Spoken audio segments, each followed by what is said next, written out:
Audiobook The Prophetic Thanks by the Third Library. Introduction. We have been taught to wait. We have been conditioned to believe that gratitude is a response, a polite acknowledgement that arrives after the gift has been placed in our hands. This is the standard model of human experience. Desire something, work toward it, receive it, and then express thanks. This sequence seems logical, even inevitable.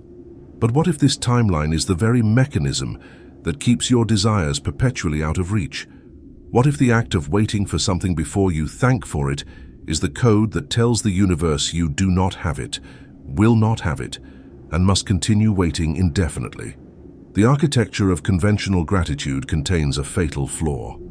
That places you in a state of lack, affirming with every breath that the thing you want exists somewhere else in some other time, in some other version of reality that you have not yet accessed. Consider the common prayer, "I will be happy when I get the money." This sentence is a spell, and like all spells, it works, but it does not work in your favor. The operative word is when, which pushes the moment of happiness into an unspecified future. The second operative phrase is "I get," which confirms that you do not currently have. The universe, which operates not on words, but on vibrational signatures, reads this prayer with perfect accuracy. It does not hear your desire for money. It hears your declaration of absence. And because the universe is a mirror, not a parent, it reflects back to you exactly what you are broadcasting. You are broadcasting not having, and so the universe delivers more experiences of not having. This is not punishment, this is physics. The mechanism is elegant in its cruelty. Every time you say "I want," you reinforce the fact that you do not have. Every time you say "I need," you encode yourself as someone in a state of deficiency. The wanting and the needing become self-perpetuating loops. You want money, so you do not have money. You need love, so you are alone. The very intensity of your desire pushes the object of that desire further into the horizon, like a mirage that recedes as you approach. This is the tragedy of the human condition, and it is entirely unnecessary. There is a door that has always been open. You have been pushing on it, trying to force it, when all along it opens inward. The handle is gratitude, but not the gratitude you have been taught, not the polite thank you note written after the gift arrives. The gratitude that opens the door is the kind that arrives first, before the gift, in defiance of all visible evidence. This is the prophetic thanks. It is gratitude that speaks from the future into the present. It is the thank you that precedes the miracle, not the one that follows it. It is a reversal of the timeline, a hack in the operating system of reality. When you give thanks for something before it arrives, you perform an act of metaphysical audacity. You claim ownership of the invisible. You anchor the future into the now. You send a signal to the quantum field that the transaction is already complete, and the field, which is obedient to consciousness, has no choice but to rearrange physical reality to match your inner certainty. This is not wishful thinking.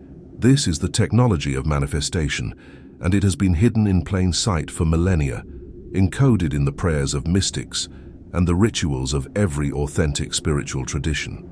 The Third Library does not deal in superstition, we deal in mechanics, and the mechanics of pre-gratitude are simple. Feeling precedes form. The inner event must occur before the outer event can follow. If you wait to feel grateful until after you receive the money, the promotion, the love, the healing, then you are forever trapped in the lag. You are always one step behind your own life.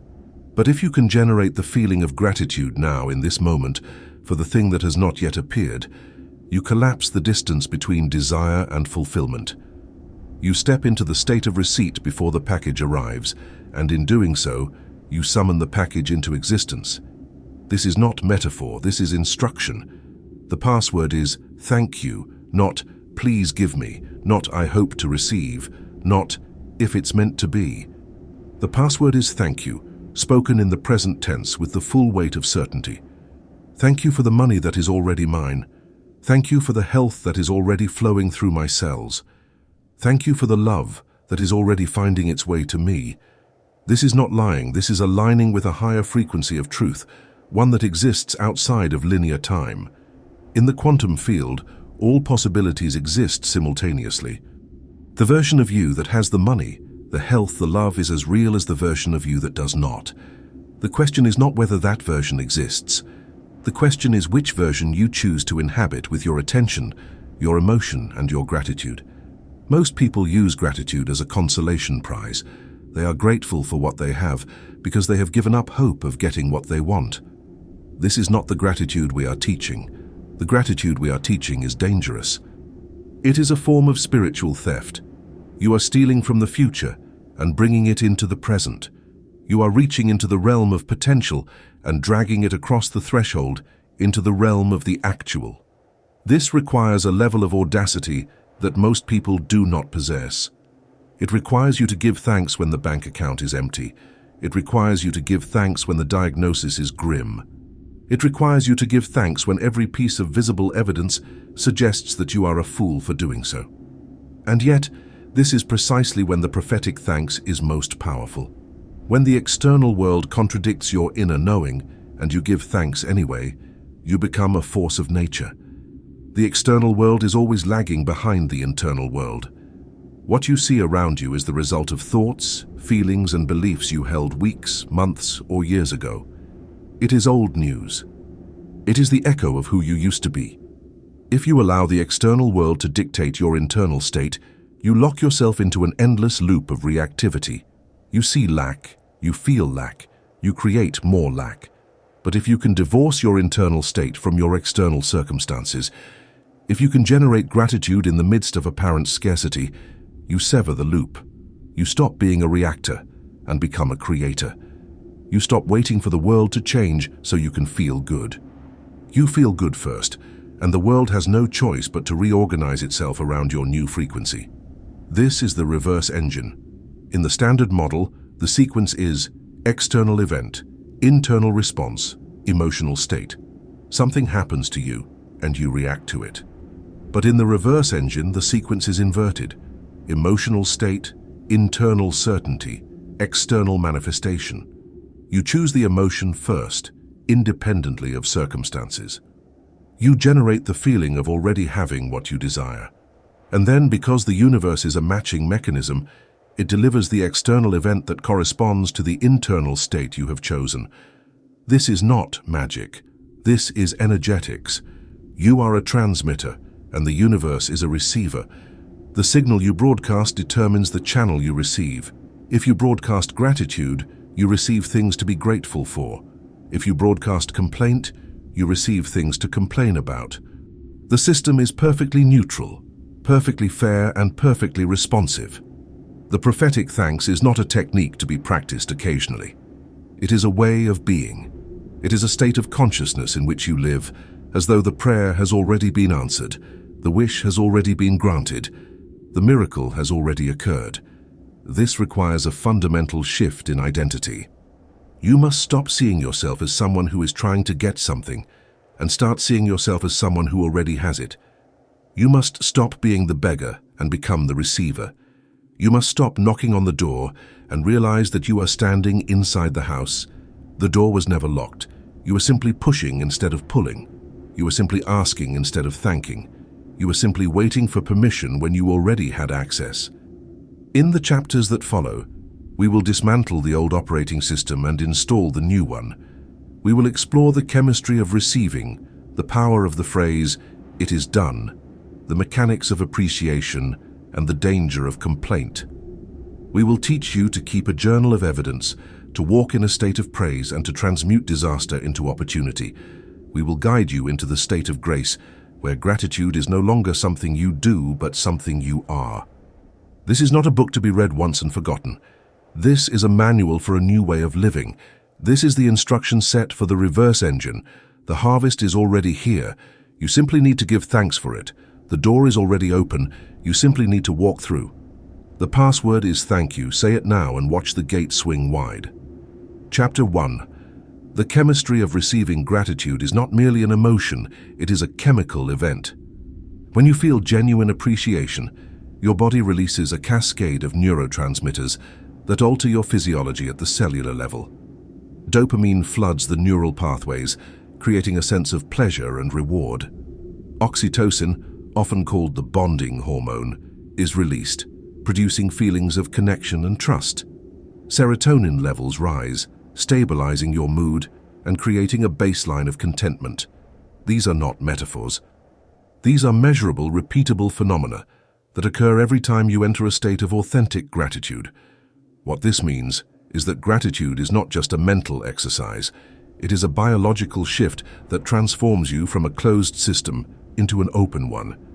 And this distinction between closed and open is the difference between someone who receives abundance and someone who perpetually struggles. When you are in a state of stress, fear, or neediness, your body enters what is known as the sympathetic nervous system response. This is the fight or flight mechanism designed to help you survive immediate threats. In this state, your blood vessels constrict, your heart rate increases, your digestion shuts down, and your focus narrows to a single point: survival. This is useful if you are being chased by a predator, but it is catastrophic if you are trying to receive abundance. In the stress state, you are clenched. Your muscles are tight, your breath is shallow, your mind is racing, and your entire being is contracted into a fist, and you cannot catch a ball if your hand is clenched into a fist. This is not a metaphor. This is a precise description of what happens energetically when you are in a state of desperation or fear. You are literally incapable of receiving because the mechanism of reception requires openness, and you are closed.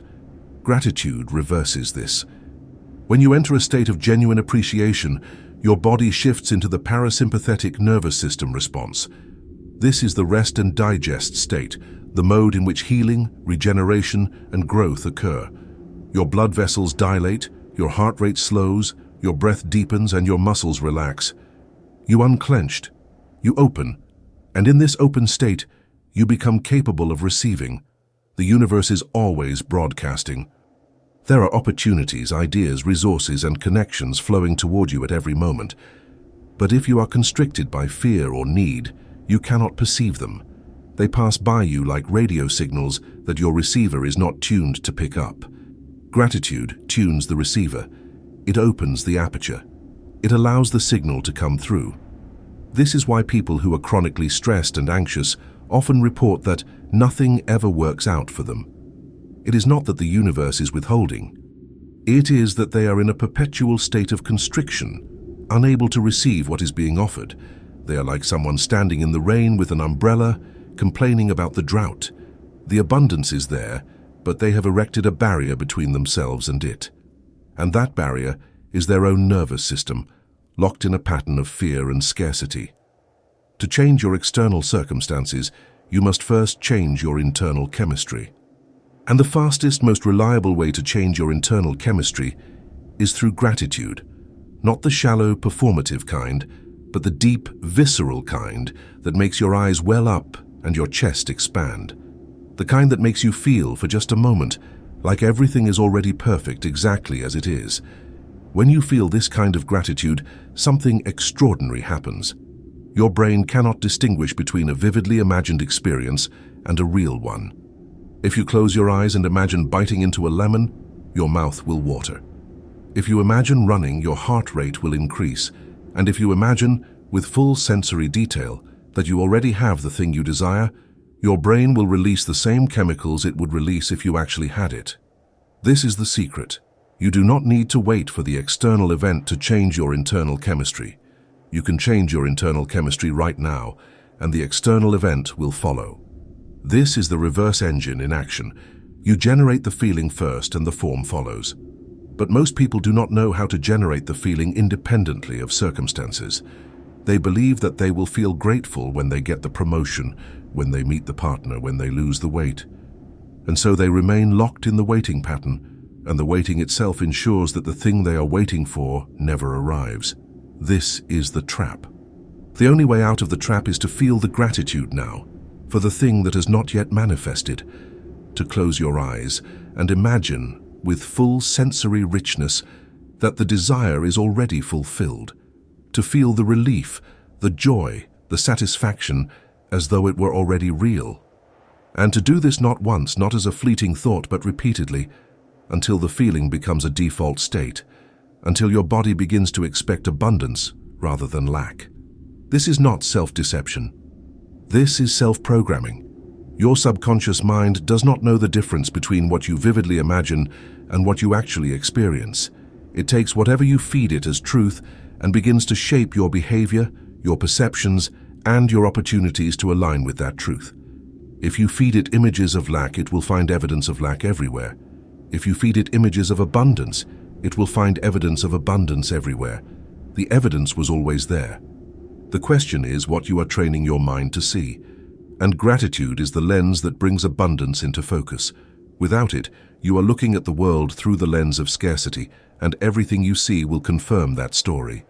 With it, you are looking through the lens of sufficiency, and everything you see will confirm that story instead. The chemistry of receiving is simple. Open hands receive, closed hands do not. But the opening of the hands is not a physical act. It is a biochemical one. It is the shift from cortisol to oxytocin, from adrenaline to serotonin, from contraction to expansion. And this shift is triggered by gratitude. Not the idea of gratitude, but the felt experience of it.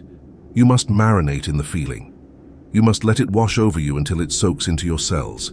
You must practice it until it becomes automatic, until your default response to any situation is, "Thank you," not "Why me?" This is the reprogramming.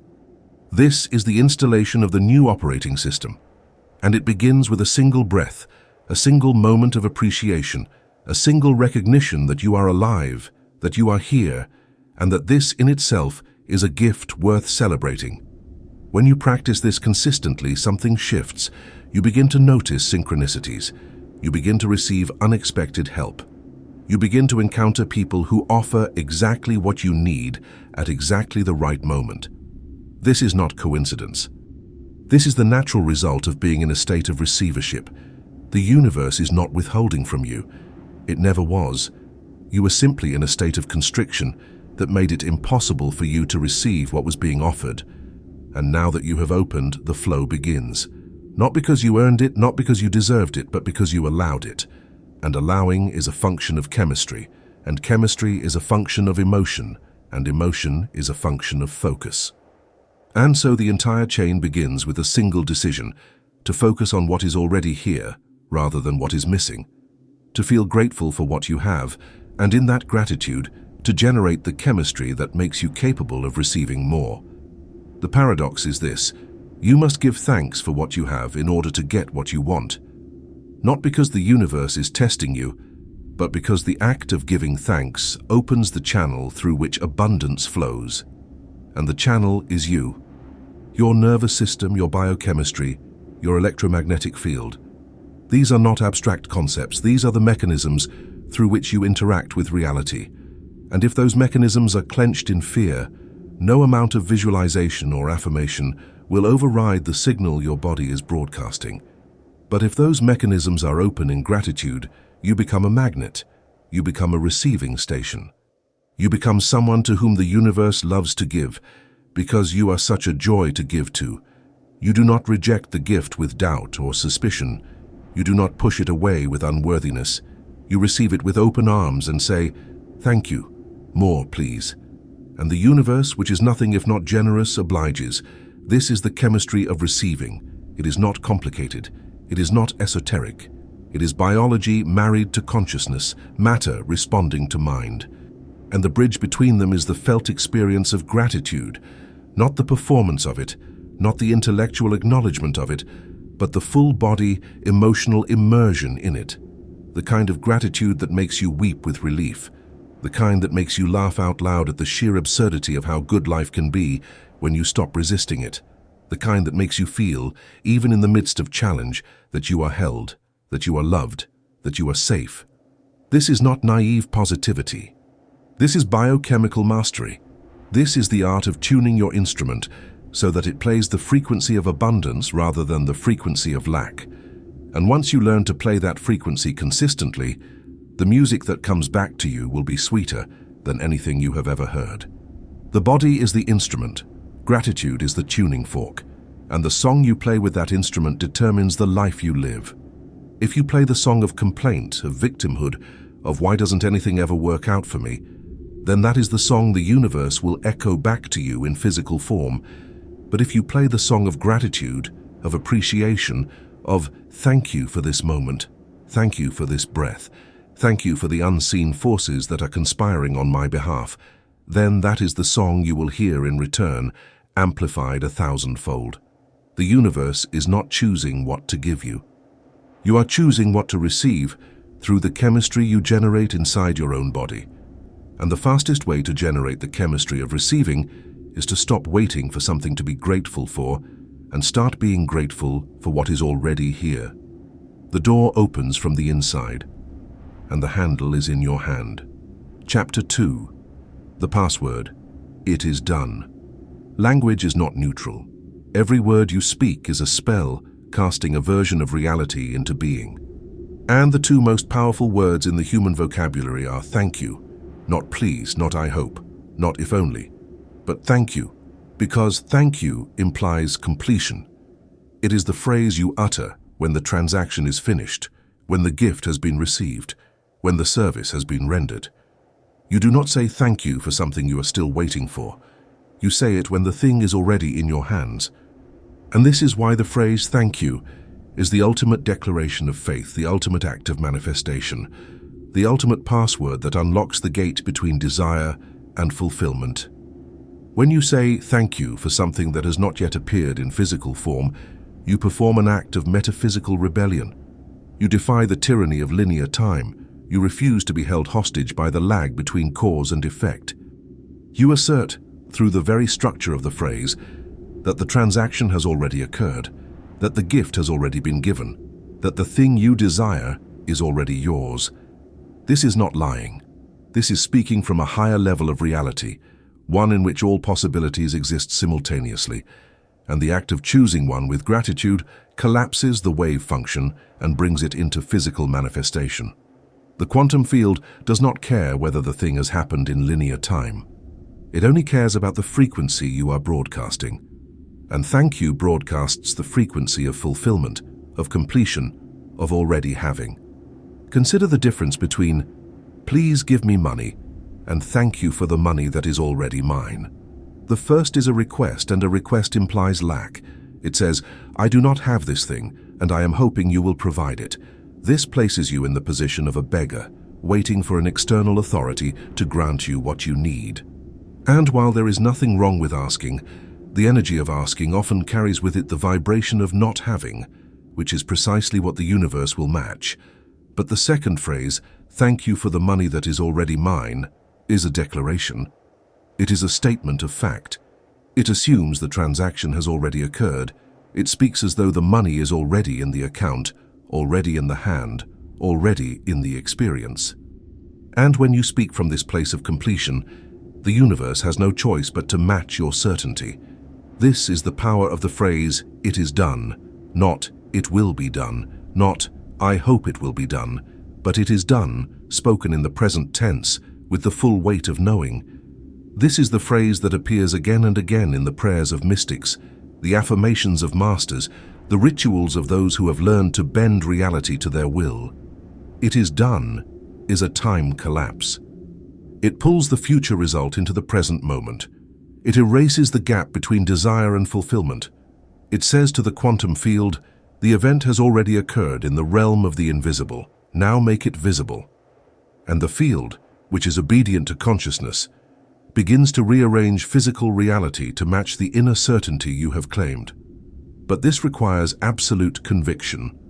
You cannot say, it is done with one breath, and, but what if it doesn't work, with the next? The doubt negates the declaration. The fear cancels the faith. You must say it is done and then behave as though it is true. You must say thank you, and then live as though the gift has already arrived. This is the test. This is where most people fail. They make the declaration, but then they immediately begin to check for evidence. They look at the bank account and see that the money has not appeared. They look at their phone and see that the call has not come. They look in the mirror and see that the healing has not manifested. And because they do not see the external evidence, they withdraw the declaration. They take back the thank you. They revert to please and I hope.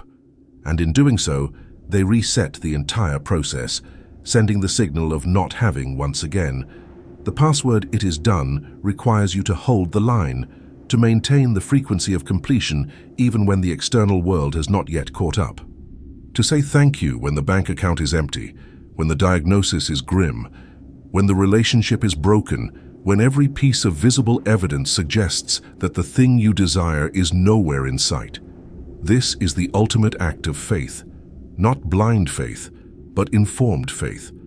Faith that understands how the system works. Faith that knows the external world is always lagging behind the internal world. Faith that trusts the invisible more than the visible, the feeling more than the form, the frequency more than the circumstance. This is the faith that moves mountains, not because it is religious, but because it is aligned with the mechanics of reality. The phrase "thank you" is a portal. It is a doorway between two states of being. On one side of the door is the version of you that does not have the thing you desire. On the other side is the version of you that does. Every time you say thank you as though the thing is already yours, you step through the portal. You leave behind the identity of lack and step into the identity of abundance. And the more often you make this crossing, the more familiar the territory becomes, until eventually you forget that you ever lived on the other side.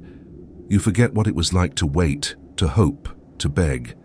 You only remember what it is like to receive, to have, to be grateful. And in that remembering, you anchor the new reality so firmly that the old one becomes impossible to return to. This is why the password must be spoken aloud. Thoughts are powerful, but words are more powerful. When you speak, you set the air itself into vibration. You send a sound wave out into the physical world, and that sound wave carries the intention, the emotion, the certainty that you have encoded into it.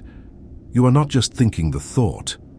You are declaring it to the universe, to yourself, to the unseen forces that are listening.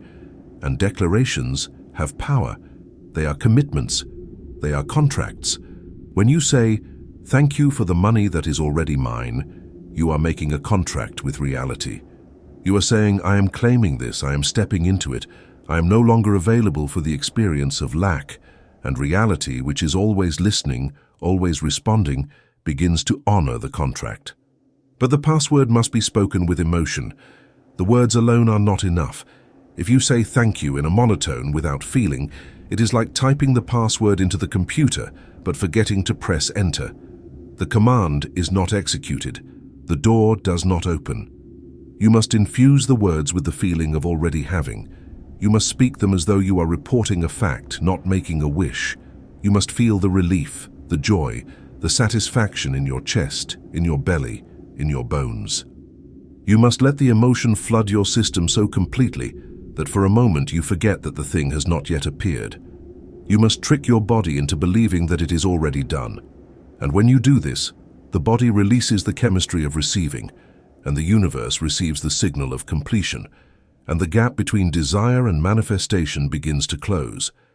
This is the secret of every effective prayer, every successful manifestation, every so-called miracle. It is not about begging. It is not about pleading. It is not about convincing some external deity to change its mind. It is about aligning your frequency with the frequency of the thing you desire. And the fastest way to align your frequency is to say thank you as though you already have it. To speak the password "it is done" with such conviction that the quantum field has no choice but to comply. To hold the frequency of completion until the physical world catches up and delivers the form that matches the feeling. This is the technology. This is the instruction. This is the password that opens the gate, and the gate has always been open. You simply did not know the password. Now you do. The phrase "thank you" is not a request. It is a recognition. It is an acknowledgement of what already is, in the realm of the invisible. And when you acknowledge something, you give it permission to become visible. You call it forth from the field of potential into the field of manifestation. You are not asking for it. You are claiming it. You are saying, "This is mine, it belongs to me. I am stepping into ownership of it right now in this moment, before it appears." And this act of claiming, this act of pre-ownership, is the most powerful act you can perform. It is the act that collapses time, that erases doubt, that makes the impossible inevitable. Because once you have claimed it with gratitude, once you have said thank you as though it is already done, the universe has no choice but to deliver. Not because you earned it, not because you deserved it, but because you aligned with it. And alignment is everything. Chapter 3. The Magnifying Glass. What you appreciate, appreciates. This is not a feel-good platitude. This is a law as reliable as gravity.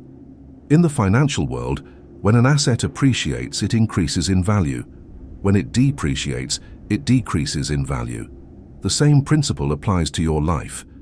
When you appreciate something, when you give it your attention and your gratitude, it grows, it expands. It becomes more valuable, more abundant, more present in your experience. When you depreciate something, when you complain about it or take it for granted, it shrinks. It diminishes. It loses value and eventually disappears from your life altogether. This is not metaphor. This is the mechanics of attention, and attention is the most powerful force in the universe. Consider a simple example. You have a small apartment. You could focus on its smallness, on the fact that it is not the spacious home you desire. You could complain about the cramped kitchen, the lack of storage, the thin walls. And in doing so, you would depreciate the apartment. You would strip it of its value in your own perception. You would make it unbearable to live in. Or you could appreciate it. You could notice the sunlight that streams through the window in the morning. You could be grateful for the roof over your head, for the fact that you are not sleeping on the street. You could appreciate the coziness, the way it forces you to simplify, the way it brings you closer to the people you share it with. And in doing so, you would appreciate the apartment. You would increase its value in your experience. You would transform it from a prison into a sanctuary. This is the power of the magnifying glass. Gratitude is a lens that magnifies whatever you point it at. If you point it at lack, lack becomes enormous. If you point it at abundance, abundance becomes enormous. The object itself does not change. What changes is your perception of it, and your perception is what creates your reality. You do not live in the world as it is. You live in the world as you see it, and what you see is determined by what you focus on, and what you focus on is determined by what you appreciate or depreciate. This is why two people can live in the same house, work at the same job, have the same bank account balance, and yet have completely different experiences. One person is living in hell, and the other is living in heaven. Not because the circumstances are different, but because the lens is different. The magnifying glass of gratitude does not ignore problems. It does not deny difficulty.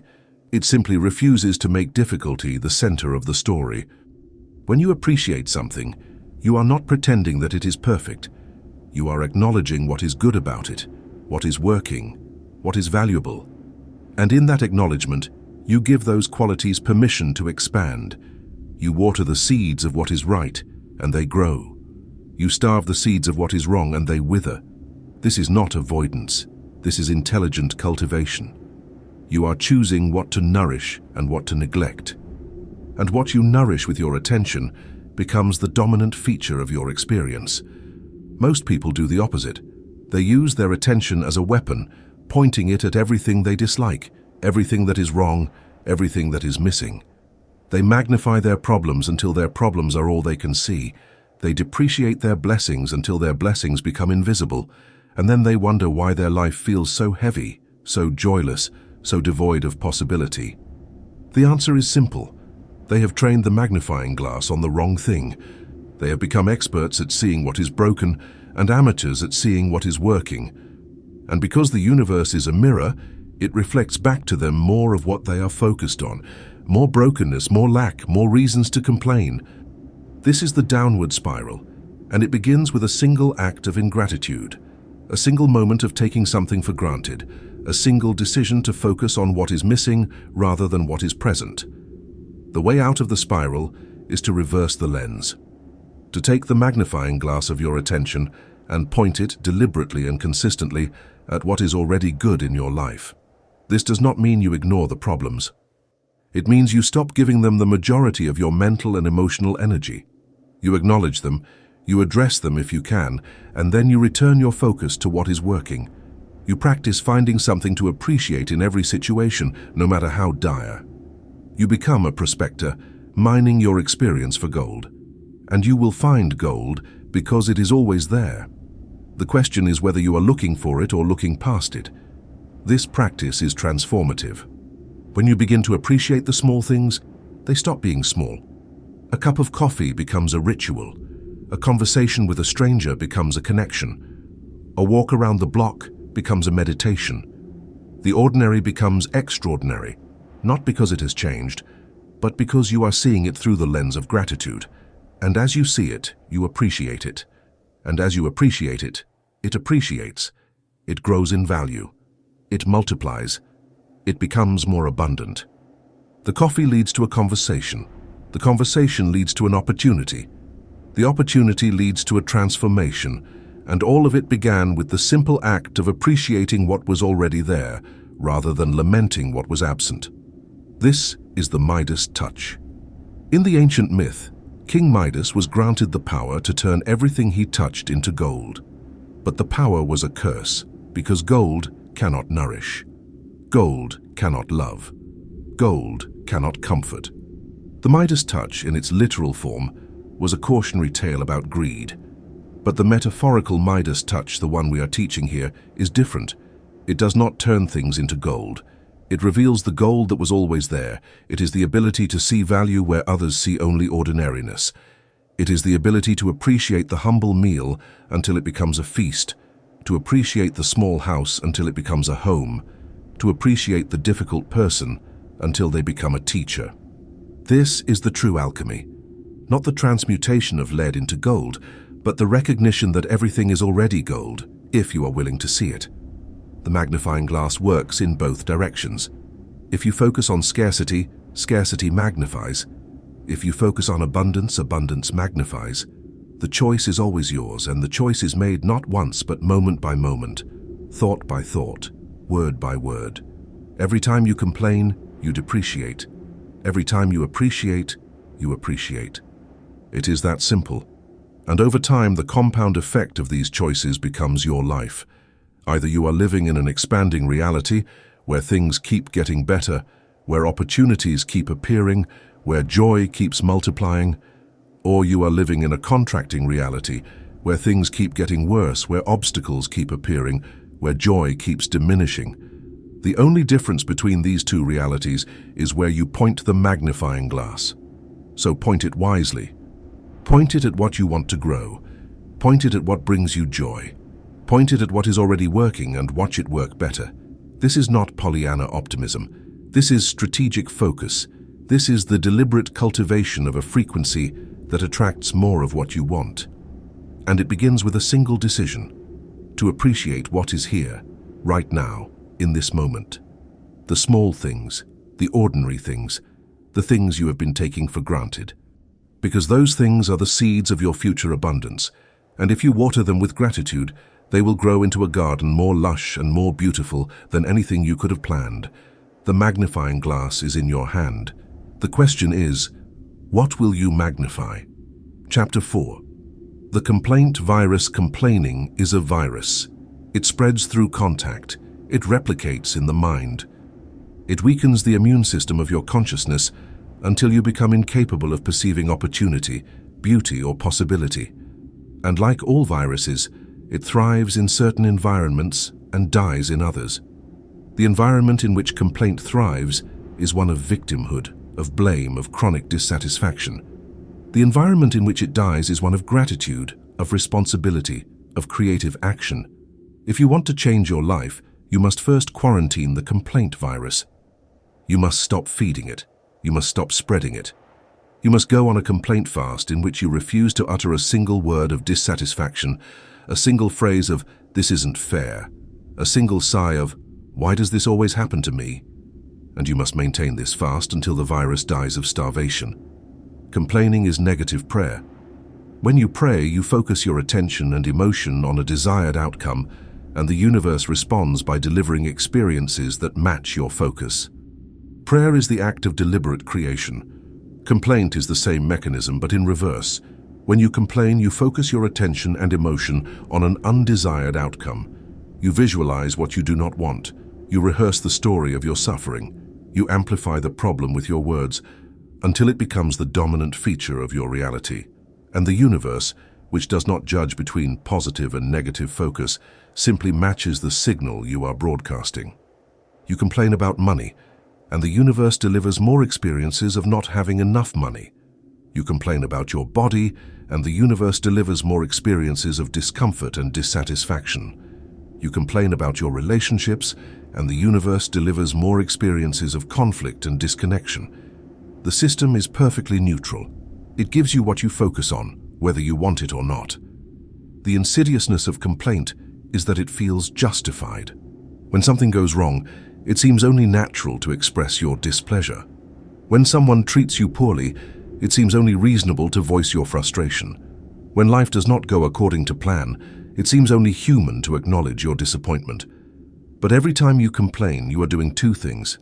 First, you are rehearsing the story of your powerlessness. You are telling yourself and anyone who will listen that you are a victim of circumstances, that you have no control, that life is happening to you rather than through you. Second, you are broadcasting a frequency of dissatisfaction, and that frequency attracts more dissatisfaction. You're essentially placing an order with the universe for more of what you do not want. This is not a moral failing. This is a tactical error. You are using your creative power in the wrong direction. The antidote to complaint is not suppression, it is redirection. When you feel the urge to complain, pause, take a breath, acknowledge the feeling without expressing it outwardly, and then ask yourself, what is the opposite of this complaint? What would I prefer instead? If you were about to complain about lack of money, redirect your focus to gratitude for the money you do have, no matter how small. If you were about to complain about your body, redirect your focus to appreciation for the parts of your body that are functioning well. If you were about to complain about a person, redirect your focus to gratitude for the lessons that person is teaching you, even if those lessons are painful. This is not bypassing, this is retraining. You are teaching your mind to default to appreciation rather than depreciation, to solution rather than problem, to power rather than victimhood. The complaint fast is a discipline. It requires vigilance. For most people, complaining has become so habitual that they do not even notice they are doing it.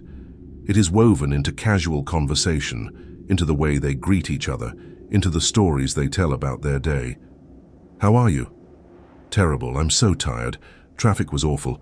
My boss is impossible. I can't wait for the weekend. This is a greeting. This is an exchange of complaint viruses. Each person infects the other with their dissatisfaction, and they walk away feeling worse than they did before the conversation. If you want to break the pattern, you must become aware of it. You must notice every time a complaint is about to leave your mouth, and you must stop it. Not forever, just for a day. And then another day and another, until the habit breaks and a new habit takes its place. What you will discover if you commit to the complaint fast is that most complaints are unnecessary. They serve no purpose other than to discharge negative emotion, and there are far better ways to discharge negative emotion than to broadcast it into your environment and embed it in the consciousness of everyone around you. You will discover that silence is often the most powerful response. When something goes wrong and you choose not to complain about it, you create a space. And in that space, solutions appear, ideas arise, new perspectives emerge. But if you fill the space with complaint, you drown out the signal of creativity. You lock yourself into the problem and make it impossible to see the way out. Complaint is a loop. It reinforces itself. The more you complain, the more you notice things to complain about. The more you notice things to complain about, the more you complain. And round it goes, until your entire reality is constructed out of grievances, disappointments, and frustrations. Breaking the loop requires an act of will. It requires you to interrupt the pattern, to catch yourself mid-complaint, and to choose a different response. It requires you to say, I am not available for this story anymore. I am telling a different story, the story of gratitude, the story of possibility, the story of someone who is creating their life rather than enduring it. The complaint fast is not about pretending that everything is perfect. It is about refusing to give airtime to what is imperfect. If something needs to be addressed, address it. Take action. Make a change. But do not complain about it. Complaining is passive. It is the sound of someone who believes they have no power. And the more you complain, the more you reinforce that belief until you become the thing you feared, powerless, stuck, and victimized by circumstance. The way out is to reclaim your power, and the first step in reclaiming your power is to stop giving it away through complaint. Every complaint is a declaration of helplessness. Every act of gratitude is a declaration of agency. Choose accordingly. If you cannot praise it, be silent. This is the rule. If you are in a situation that you cannot find anything to appreciate about, say nothing. Do not add to the negativity. Do not spread the virus.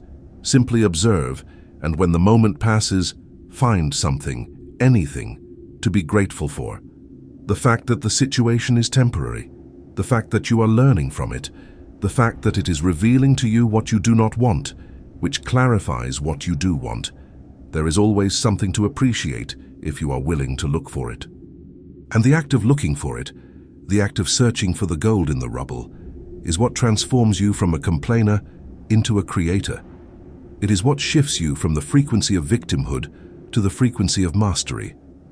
And once you make that shift, the world you live in changes not because the world has changed, but because you have. Chapter 5. The Journal of Evidence. Thought is fleeting. It arises and dissipates like smoke, leaving no permanent trace. But when you take a thought and translate it into written words, you anchor it into physical reality. You give it weight. You give it form. You create a record of your intention, a blueprint for the universe to follow. This is why the Gratitude Journal is not merely a self-help exercise. It is a technology of manifestation. It is the first step in bringing the invisible into the visible, because writing crystallizes thought, and crystallized thought becomes matter. The pen is the bridge between mind and world, and when you use it to record your gratitude for things that have not yet manifested, you are performing an act of creation. But not all gratitude journals are created equal. Most people write in their journals as though they are making a list of things they already have. I am grateful for my health. I am grateful for my family. I am grateful for the roof over my head. This is fine. This is baseline gratitude, and it is better than nothing. But it is not the prophetic thanks. The prophetic thanks does not look backward at what you have received. It looks forward at what you are receiving. It does not record the past. It records the future as though it were the present. It writes the script of your life before the scenes have been filmed, and in doing so, it gives the universe the script to follow. The Journal of Evidence is different from the traditional gratitude journal in one critical way. It is written in the present tense, as though the desire has already been fulfilled.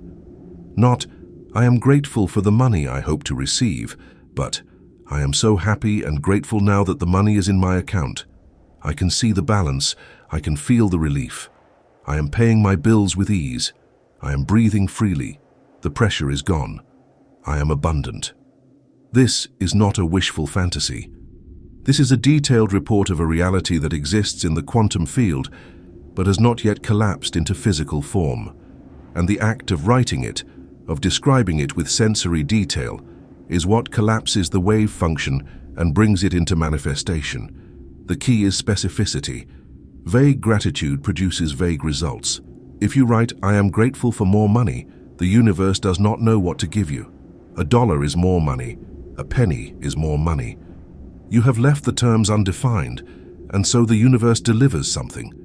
But it may not be what you actually wanted. But if you write, I am so happy and grateful now that I have received $10,000, it arrived in a way I did not expect. It came easily. I am using it to pay off my debt and create breathing room in my finances. I feel lighter. I feel free. I feel safe. You have given the universe a clear instruction. You have painted a picture with enough detail that the universe knows exactly what to deliver. And the more vivid the picture, the faster it manifests. This is not visualization. Visualization is mental. It happens in the mind's eye. The Journal of Evidence is physical. It happens on the page. And there is a reason why writing is more powerful than visualizing alone. When you write, You engage multiple senses. You feel the pen in your hand. You see the words forming on the paper. You hear the scratch of ink or the tap of keys. You are creating a physical artifact, a tangible piece of evidence that the thing you desire is real, and the more real it feels to you, the more real it becomes in the external world.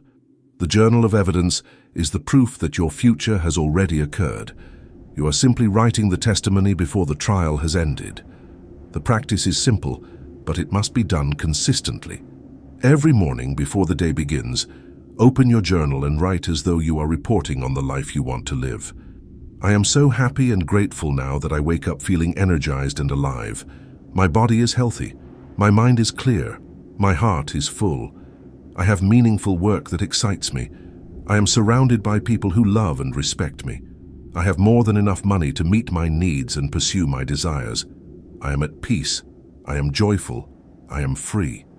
Write it in the present tense. Write it with feeling. Write it as though you are already living it. Do not rush. Let each sentence sink in. Let yourself feel the truth of it, even if the external circumstances do not yet reflect it. The feeling is the fuel. The words are the vehicle. And the journal is the map. What happens over time is remarkable.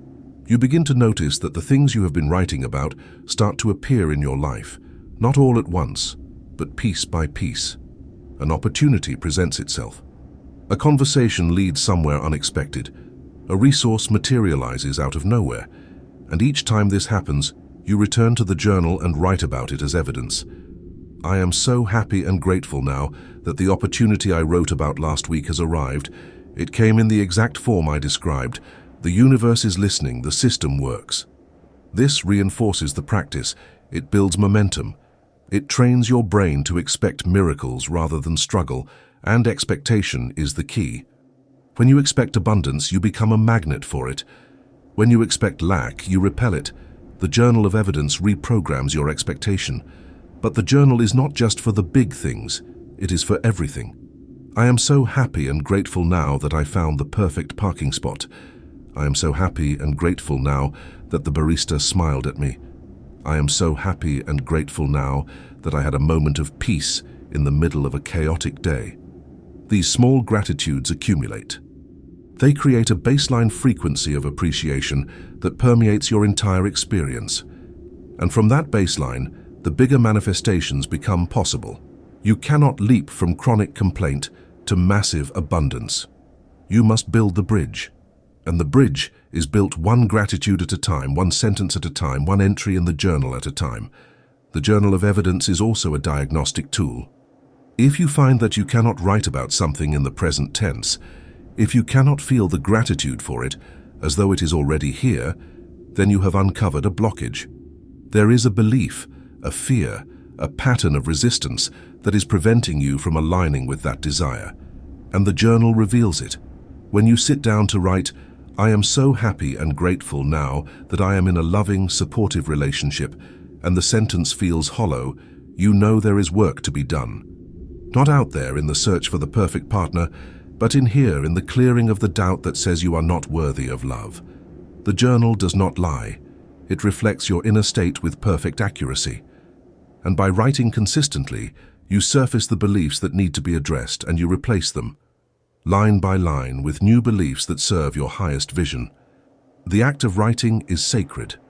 It is the act of bringing order out of chaos, form out of formlessness, the visible out of the invisible. And when you use that act to record your gratitude for a future that has not yet arrived, you are participating in the oldest and most powerful form of magic. The magic of the spoken word, now made permanent on the page. You are inscribing your desires into the fabric of reality. You are creating a contract with the universe, and the universe always honors its contracts. The journal of evidence is not a diary, it is a ledger, and every entry is a deposit into the account of your future abundance. Write daily, write with conviction, write as though your life depends on it, because it does. Chapter 6. The Walk of Praise. Gratitude does not have to be stationary. It does not have to be confined to a journal or a meditation cushion. It can be mobile. It can be embodied. And one of the most powerful practices for generating a high-frequency state is the walk of praise. This is a walking meditation in which you move through the world with the deliberate intention of blessing everything you see, not out loud, unless you are alone, but silently in your mind. Thank you for that tree, thank you for that sky, thank you for that car, thank you for that bird, thank you for this sidewalk, thank you for these shoes, thank you for this breath. It sounds absurdly simple. It is absurdly simple, and it is devastatingly effective. The walk of praise works because it interrupts the default mode of the human mind, which is judgment. As you move through the world, your mind is constantly evaluating, categorizing, and narrating. That building is ugly, that person looks tired, that street is dirty, I should have taken a different route. This internal commentary is a low-level form of complaint, a steady drip of dissatisfaction that colors your perception and lowers your frequency. The walk of praise reverses this. Instead of judging, you bless. Instead of complaining, you appreciate. And in doing so, you shift from being a critic of the world to being a celebrant of it. You stop being at war with what is, and you start being in harmony with it. The practice is simple. Set aside 20 minutes. Leave your phone behind if possible, or at least silence it, step outside. Begin walking at a comfortable pace, and as you walk, silently bless everything you encounter. It does not matter what it is, a flower, a fire hydrant, a piece of litter. Bless it, thank it, appreciate it for being exactly what it is. Do not discriminate. Do not choose only the beautiful or the pleasant. Bless the difficult things too, the construction noise, the barking dog, the person who walks too slowly in front of you. All of it is part of the tapestry, and all of it is worthy of appreciation, if only because it is here, in this moment, sharing existence with you. What happens when you do this is extraordinary. First, your mood shifts. It is almost impossible to remain anxious or irritated while you are actively appreciating the world around you. The act of blessing is inherently calming. It slows the mind. It opens the heart. It creates a sense of spaciousness and ease. Second, the world begins to respond. People smile at you more. Strangers strike up conversations. Unexpected opportunities present themselves. This is not coincidence. This is frequency. When you are walking through the world in a state of appreciation, you are broadcasting a signal of openness, of friendliness, of receptivity. And people and situations that match that signal are drawn to you. You become a magnet, not through effort but through state. The walk of praise is also a practice in presence. Most of the time, when you are walking, you are not really there. You are replaying the past or rehearsing the future. You are worrying about something that has not yet happened or ruminating on something that has already passed. Your body is moving through space, but your mind is elsewhere. The walk of praise brings you back. It anchors you in the now. Because in order to bless something, you must first notice it. You must see it, hear it, feel it. And in that noticing, you become present. And presence is the doorway to peace. It is the state in which all transformation occurs. You cannot change the past. You cannot control the future. But you can choose how you relate to this moment. And the walk of praise is a choice to relate with gratitude. There is also a cumulative effect. If you do this practice daily, even for just 10 or 15 minutes, you will begin to notice that your baseline state shifts. You will find yourself naturally appreciating more things throughout the day, even when you are not on a formal walk of praise. You will catch yourself saying silent thank yous to the elevator that arrives just as you need it, to the green light that lets you through, to the co-worker who holds the door. The practice becomes a habit, and the habit becomes a way of being. And once it becomes a way of being, you are living in a different reality. Not because the external world has changed, but because your relationship to it has changed. You are no longer a victim of circumstances. You are a co-creator, blessing the world into beauty with every step. The walk of praise is particularly powerful when you are feeling stuck or heavy. When life feels overwhelming, when the problems seem insurmountable, when you are drowning in stress, the last thing you want to do is go for a walk and bless things. But this is precisely when the practice is most needed, because the heaviness you feel is not caused by the problems themselves. It is caused by the way you are relating to the problems, which is with contraction, resistance, and fear. The walk of praise interrupts that contraction. It forces you to expand. It forces you to see beyond the problem to the larger context in which the problem exists. And in that larger context, there is always something to appreciate. Always. Even if it is just the fact that you are alive, that you can walk, that the sun is shining or the rain is falling or the wind is blowing. This is not spiritual bypassing. This is not pretending that everything is fine when it is not. This is choosing to hold both realities simultaneously, the reality of the problem and the reality of the blessing. The problem is real. The difficulty is real. But so is the sky, so is the tree, so is the breath moving in and out of your lungs. And when you bless the breath, when you bless the tree, when you bless the sky, you remind yourself that you are not defined by the problem. You are larger than the problem. You contain the problem, and you also contain the solution. And you also contain the vast, incomprehensible mystery of existence itself. And that mystery is worth celebrating, no matter what is happening in your life. The walk of praise is a rebellion. It is a refusal to let the external world dictate your internal state. It is a declaration that you will be joyful even when there is no apparent reason to be joyful. It is an assertion that you will find beauty even when the world seems ugly. It is a commitment to generate your own frequency rather than absorbing the frequency of the environment. And when you do this, you become a generator, you become a source. You stop drawing energy from the world and start radiating energy into it. And the world, which is always hungry for more light, responds by giving you more reasons to shine. The walk of praise is simple. It costs nothing. It requires no equipment. It asks only that you step outside, pay attention, and say thank you. Do this, and watch your life transform. Chapter 7. Transmuting Disaster. This is the advanced level. This is where the prophetic thanks becomes alchemy. It is one thing to be grateful for the good things, for the blessings, for the easy wins.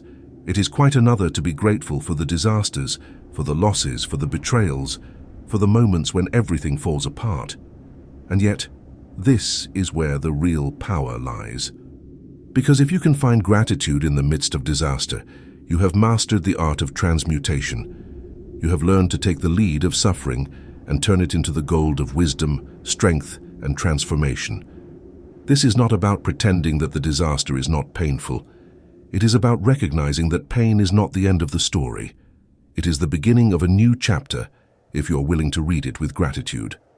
The practice of alchemical gratitude begins with a single question. What if this is happening for me, not to me? This is a radical reframe. Most people experience disaster as an attack, as evidence that the universe is against them, as proof that they are unlucky or cursed or unworthy. And this interpretation locks them into victimhood. It makes the disaster mean something about their identity, their worth, their future. But what if the disaster is not an attack?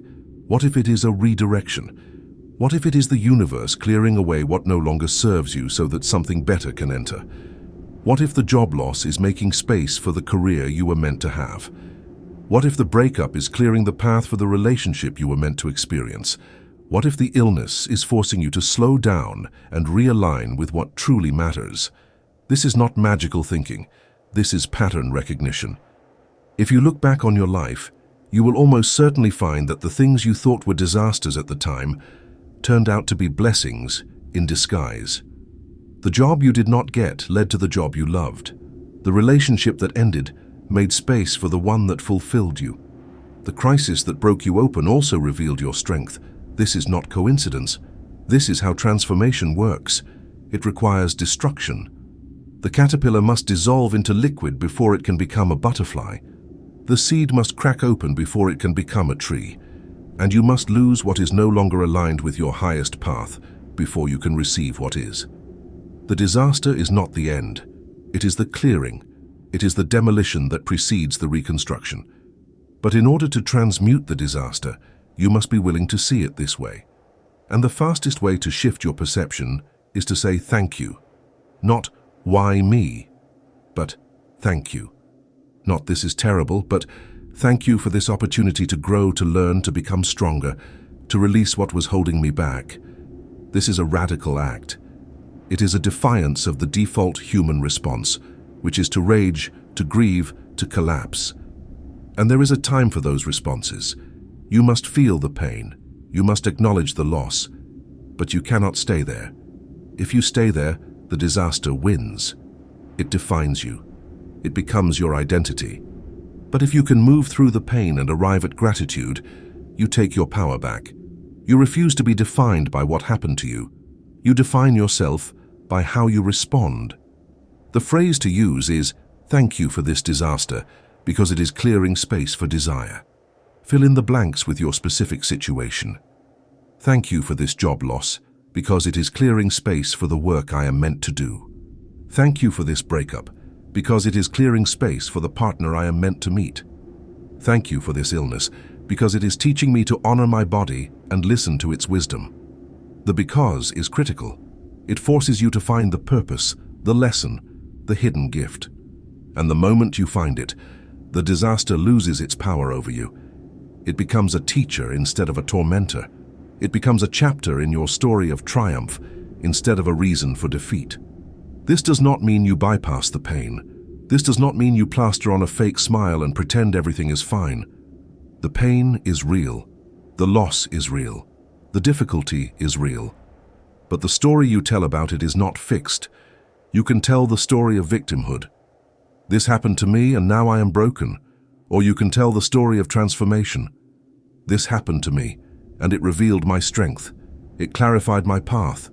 It forced me to let go of what was no longer serving me. And now I am free to create something new. Both stories are true, but only one story empowers you. Only one story opens the door to the future. The other keeps you locked in the past. Alchemical gratitude is particularly powerful when applied to betrayal. When someone betrays you, the natural response is bitterness, rage, the desire for revenge. And these emotions are valid. But they are also poison.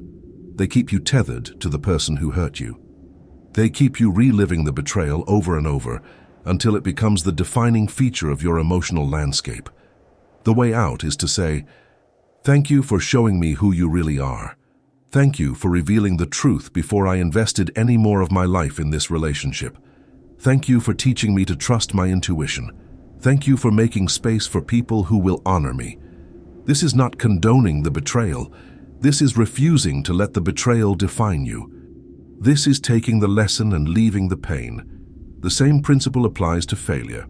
When you fail at something, the temptation is to see it as evidence of your inadequacy. I am not good enough. I will never succeed. I should give up. But what if failure is simply feedback? What if it is the universe saying, "This path is not the one. Try again, but try differently"? Every successful person has a history of failures. The difference is that they did not interpret the failures as stop signs. They interpreted them as course corrections. And they were grateful for the feedback because it brought them closer to the strategy that would eventually work. Alchemical gratitude does not eliminate failure. It reframes it. It turns failure into data. And data is always useful if you are willing to use it. This is the ultimate test of the prophetic thanks. Can you be grateful when the sky is falling? Can you say thank you when everything you built has crumbled? Can you find the blessing in the curse, the gift in the wound, the light in the darkness? If you can, you are no longer at the mercy of circumstances. You are the alchemist, turning every experience, no matter how painful, into material for your transformation. And this is the promise. If you can be grateful in the midst of disaster, you will not only survive the disaster, you will emerge from it stronger, wiser, and more aligned with your purpose than you were before. The disaster is not the end of your story. It is the plot twist that makes the victory meaningful. Say thank you and watch the lead turn to gold. Chapter 8T. The State of Grace. There comes a point when gratitude is no longer something you do. It becomes something you are. You stop practicing it and start living it. You stop reaching for it and start resting in it. This is the state of grace, and it is the destination of every spiritual path, whether you call it enlightenment, awakening, or simply peace. It is the state in which you wake up smiling, not because something good has happened, but because you are alive. It is the state in which you go to sleep smiling, not because the day was perfect, but because you are grateful for the lessons it brought. It is the state in which you move through the world as a walking blessing, radiating joy, attracting opportunities, and magnetizing abundance without effort. The state of grace is not a peak experience. It is a plateau. It is not the mountaintop you visit once and then descend from. It is the new baseline from which you operate, and it is available to anyone who is willing to do the work of shifting from gratitude as a practice to gratitude as a way of being. This shift does not happen overnight. It happens through repetition, through consistency, through the daily choice to return to appreciation, even when circumstances tempt you to fall back into complaint. But eventually, the repetitions accumulate, and the practice becomes effortless. You no longer have to remind yourself to be grateful. You simply are. It is your default setting. In the state of grace, you stop asking for things. Not because you have given up on desire, but because you have realized that the asking itself creates separation. When you ask, you imply that you do not have. When you thank, you imply that you do. And so you replace every prayer of petition with a prayer of gratitude. Instead of "please give me health," you say, "Thank you for the health that is already flowing through my body." Instead of "please give me love," you say, "Thank you for the love that is already finding its way to me."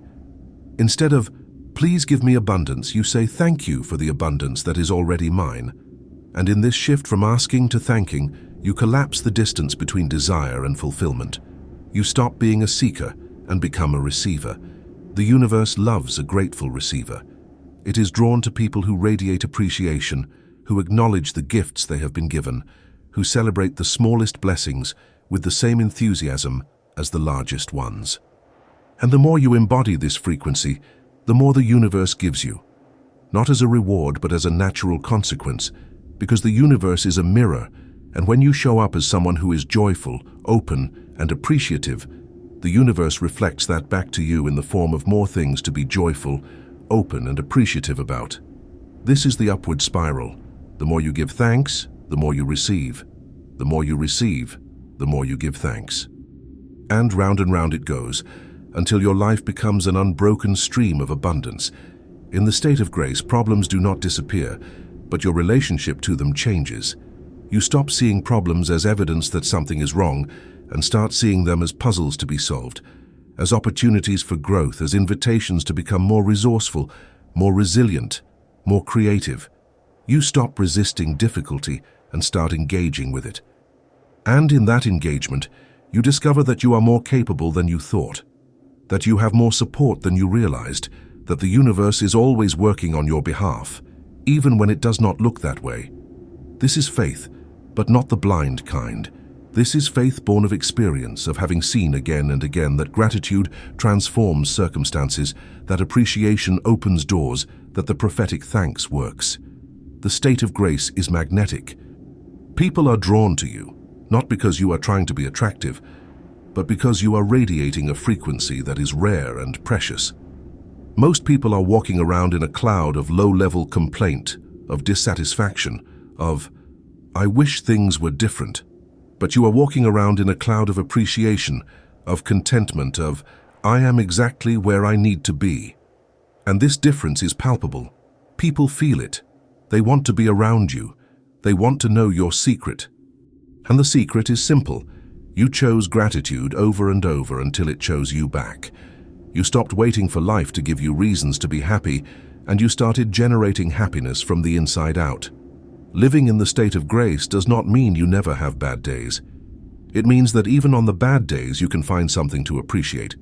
It means that you do not let one difficult moment define your entire experience. It means that you have developed the capacity to hold both the pain and the blessing, the challenge and the opportunity, the loss and the gain, all at the same time. And in that holding, you discover a depth of peace that is not dependent on external circumstances. You discover that you can be okay, even when things are not okay. You discover that you are larger than any problem you will ever face. And this discovery is the greatest gift gratitude can give you. The state of grace is a choice that must be renewed daily. It is not a permanent condition that, once achieved, never requires maintenance. It is a frequency that must be tuned into again and again. Some days it will be easy. You will wake up feeling grateful, and the gratitude will carry you through the day. Other days it will be hard. You will wake up feeling heavy, and you will have to consciously choose to find something to appreciate. But the more you choose it, the easier it becomes. The neural pathways strengthen, the habit deepens, and eventually gratitude becomes your first response, not your last resort. It becomes the lens through which you see everything. And when that happens, you are living in grace. The promise of the prophetic thanks is this: if you give thanks for the harvest before you plant the seed, the harvest will come. If you say thank you before the gift arrives, the gift will arrive. If you live in a state of gratitude, you will live in a state of abundance. This is not a metaphor, this is a law. And like all laws, it is impartial, reliable, and available to anyone who is willing to use it. You do not have to be special. You do not have to be chosen. You do not have to wait for permission. You simply have to start. Start today. Start now. Say thank you for something that has not yet arrived. Say it with conviction. Say it with feeling. Say it as though it is already done. And then watch with wonder and delight as the universe rearranges itself to match your gratitude. The door is open. The harvest is here. All that remains is for you to give thanks. Epilogue. You have reached the end of this audiobook, but not the end of the teaching. The teaching is just beginning, because it is one thing to hear the words and quite another to live them. The prophetic thanks is not a philosophy to be admired. It is a practice to be embodied. It is a technology to be used. And the only way to know if it works is to test it, not once, not casually, but rigorously, consistently, as though your life depends on it, because it does. The quality of your life is determined by the quality of your thoughts, and the quality of your thoughts is determined by the quality of your focus, and the quality of your focus is determined by what you choose to appreciate. This is the chain of causation. And it begins and ends with gratitude. The standard model has failed you. You have been waiting for things to get better so you can feel better.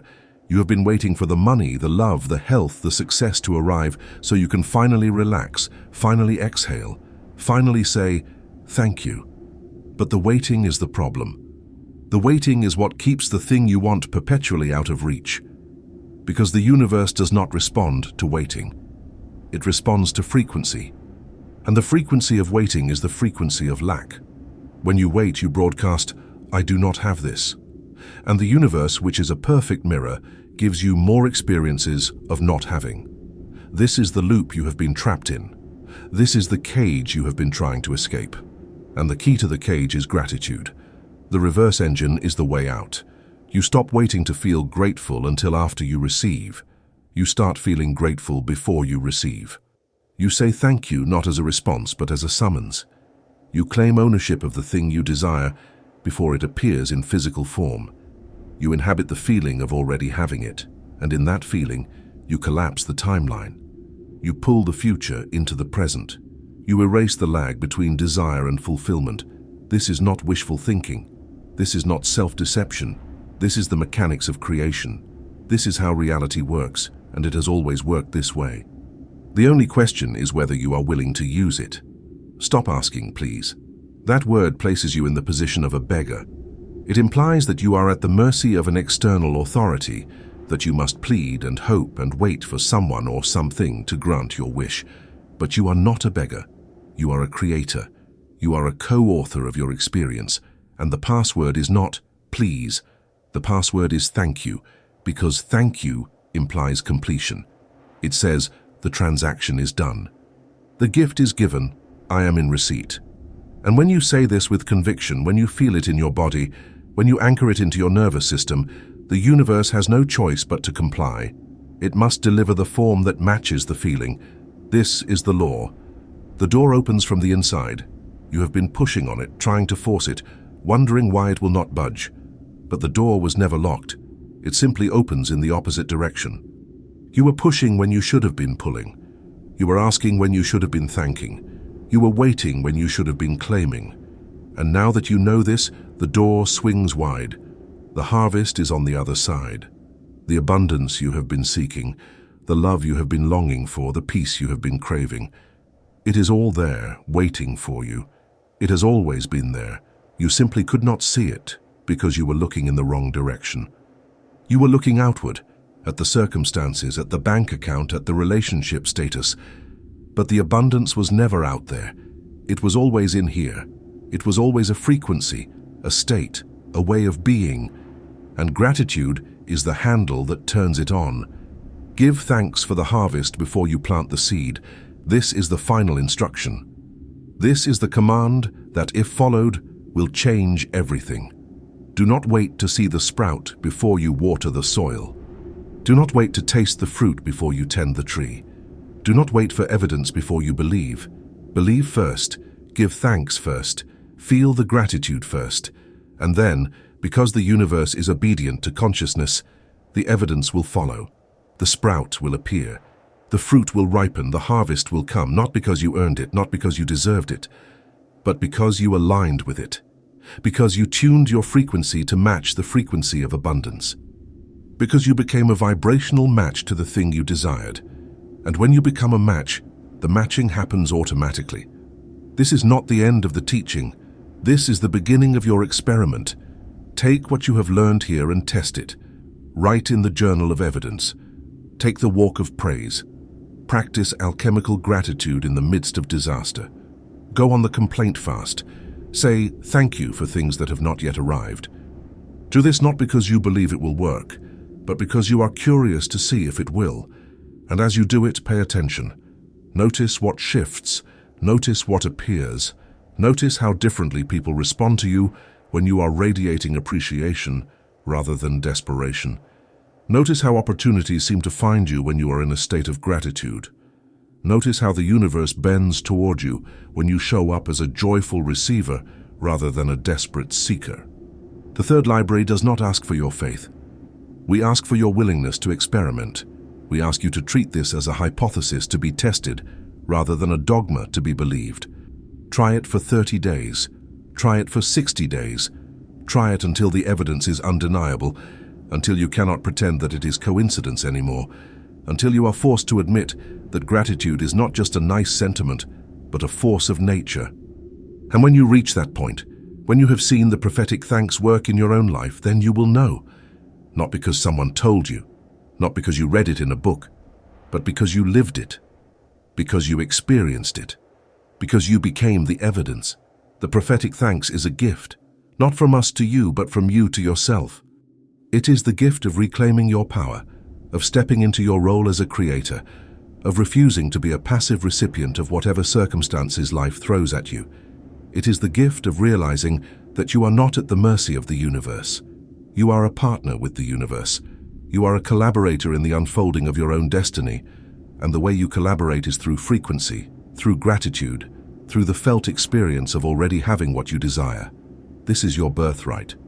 This is your inheritance. This is the technology that has been hidden in plain sight for millennia, encoded in the prayers of mystics, the rituals of shamans, the practices of sages. And now it is yours. Use it, test it, live it, and when it works, when the harvest comes, when the abundance arrives, when the miracle manifests, remember this moment. Remember that it began with a single decision, a single breath, a single act of gratitude. Remember that you did not wait for permission. You did not wait for proof. You did not wait for circumstances to change. You changed first. You shifted your frequency first. You gave thanks first. And the universe, which is always listening, always responding, always matching, gave you more reasons to give thanks. This is the loop. This is the cycle. This is the way. The door is open. The harvest is here. The password is thank you. Say it now. Say it with conviction. Say it as though your future depends on it, because it does. And then step through the door into the life you were always meant to live, a life of abundance, a life of joy, a life of grace. It is waiting for you. It has always been waiting. All you had to do was say, thank you. Now go. The third library has spoken. The rest is up to you.